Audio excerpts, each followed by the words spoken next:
Hello hi welcome to 360 life.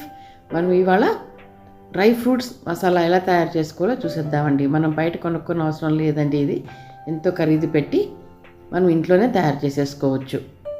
చూడండి, నేను బాదాంని ఇలా స్ప్లిట్ చేసుకోండి, ఇలా బద్దలుగా చేసుకోండి. అది నేను ఒక యాంగిల్లోనే చేస్తున్నాను. అలా చేసుకుంటే చాలా ఈజీగా మనం చేసేయచ్చు.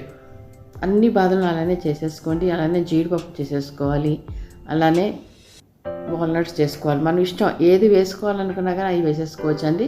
ఒట్టి ఇవే వేసుకోవాలని కూడా లేదు. ఇందులో సన్ఫ్లవర్ గింజలు వాడుకోవచ్చు, గుమ్మడి గింజలు వాడుకోవచ్చు. ఏదైనా సరే వేసుకొని అన్నింటినీ ఇదే పద్ధతిలోనే చేసేసుకోండి. ఇందులోనే వేరుశనగ పప్పులు వేసుకోవచ్చు అండి. అలానే ఎండు ద్రాక్షాలు ఉంటాయి కదా, అవి కూడా వేసుకోండి. కిస్మిస్ అంటాం కదా, అవి కూడా వేసుకోవచ్చు.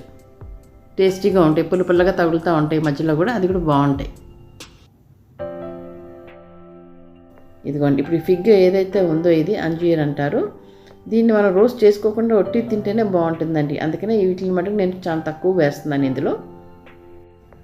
ఈ అంజూరకాయను పిస్తా ఒకటండి, అవి రెండు అలానే తింటేనే బాగుంటాయి. అందులో ఇంకా ఏమీ కలపకుండా తింటేనే బాగుంటాయండి అవి. అలానే ఇప్పుడు నేను ఈ రోస్టర్స్కి సరిపడ్డాది నేను వెన్న తీసుకుంటున్నాను. అది మజ్జిగ చిలికితే తీసిన వెన్న అండి, అది ఇంట్లో చేసిందే. దాని తర్వాత మిరియాల్లోనే ఉప్పు కూడా కలిపేసి ఒకేసారి నేను గ్రైండ్ చేసేసుకున్నాను. అంతేనండి, ఇంక ఇందులో ఏది వేయట్లేదు ఎక్కువ. మిరియాలు, ఉప్పు, వెన్న, ఇంట్లో తీసిన వెన్న, అంతే. ఈ మూడితోనే ఎంతో టేస్టీగా ఉండే, రోజు పెద్దవాళ్ళు తినొచ్చు, చిన్నవాళ్ళు తినొచ్చు. మార్నింగ్ 11 o'clock కానీ ఈవినింగ్ 5 o'clock స్నాక్ లాగా కూడా మీరు తినవచ్చండి. ఇది మిరియాల పొడి ఎంత అంటే అంత మీరు చూసుకోండి. మనం ఎంత ఘాటు తినగలమో అంత వేసుకొని కలిపేసుకోండి. ఇప్పుడు వీటన్నిటిని కలిపేసుకున్నాక ఓవెన్ ఉన్న వాళ్ళు ఓవెన్లో పెట్టుకోండి.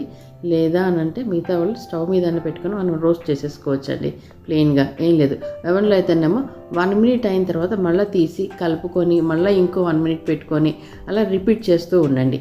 ఎందుకంటే మనకి అది అయింది, కంప్లీట్గా మనకి రోస్ట్ అయిపోయినాయి అన్నంత వరకు 1 minute పెట్టుకుంటూ చేసేసుకోండి. అది మాడకుండా చక్కగా క్రిస్పీగా అవుతాయి. అలానే స్టవ్ మీద చేసుకోవాలంటే కూడా సేమ్ ప్రాసెస్ అండి. బాండీలో వేసేసుకొని చక్కగా రోస్ట్ చేసేసుకోండి, అంతే. రెండిటికి ఏమంత డిఫరెన్స్ ఉండదు. రెండు సేమ్ టేస్ట్లోనే సేమ్ టైంలోనే అయిపోతాయి. కాకపోతే రోస్ట్ చేసుకోవడం మనకు కొంచెం టైం పడుతుంది, పొయ్యి మీద చేసుకోవాలి అని అంటే. ఈ డ్రై ఫ్రూట్స్ తిన్న తర్వాత అండి ఏదన్నా ఒక ఫ్రూట్ ఖచ్చితంగా తినాలి. అప్పుడే మన బాడీ ప్రోటీన్ని అబ్జార్బ్ చేసుకుంటుంది. మీకు కనుక నచ్చితే లైక్, షేర్, సబ్స్క్రైబ్ చేసేయండి.